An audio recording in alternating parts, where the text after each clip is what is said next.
என்ன டார்லிங், கோழி குஞ்செல்லாம் பொரிச்சிட்டியாட்டு இருக்குது. பரவாயில்ல, வெரி குட். அது எப்பட்றா லாஸ்ட் சான்ஸ் கொடுத்தா மட்டும் பக்காவாக ஹேட்ச் பண்ணுறீங்க? உனக்கு இதோட 3வது சான்ஸ் நான் கொடுத்துருக்குறேன், ஓகேவா? ஃபஸ்ட்டு 2 சான்ஸ் நீ என்ன பண்ண? நல்லா பொரிச்சிட்டு இருந்த. கடைசியாக 2 அடை வச்சதில் நீ என்ன பண்ண? ஒன்றா சிக்ஸை போட்டு முதிக்கிற, கரெக்டாக ஹேட்ச் பண்ண மாட்டேங்கிற. இந்த டைம் பாரு, நான் உனக்கு வைக்கும் போதே நான் நினச்சி தான் வச்சேன். இந்த டைம் நீ சரியாக ஹேட்ச் ஆகலை.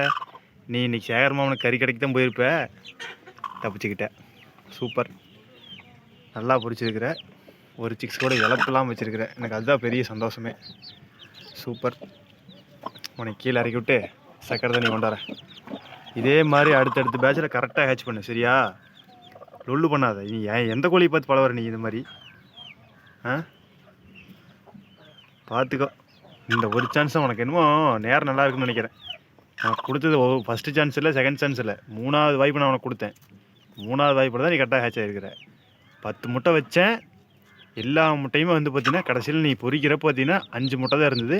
அந்த 5 முட்டையிலேயே வந்து பார்த்தீங்கன்னா 4 குஞ்சு 3 குஞ்சு அப்படி தான் பொரிச்சிட்டு இருந்தேன்.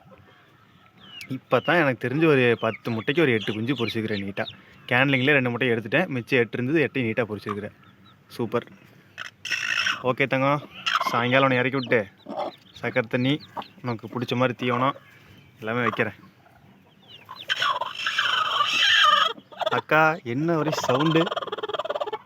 நீங்களும் அதே மாதிரி நீட்டாக ஹேட்ச் பண்ணுங்கள். அவள் பிரச்சனை இல்லை, அவள் எப்பவுமே நீட்டாக தான் ஹேட்ச் ஆகிட்டு இருப்பா. ஒன்றும் தப்பு இல்லை. பார்த்துக்குங்கடா. ஓனரை டென்ஷன் ஏற்றாதீங்க தயவு செஞ்சு.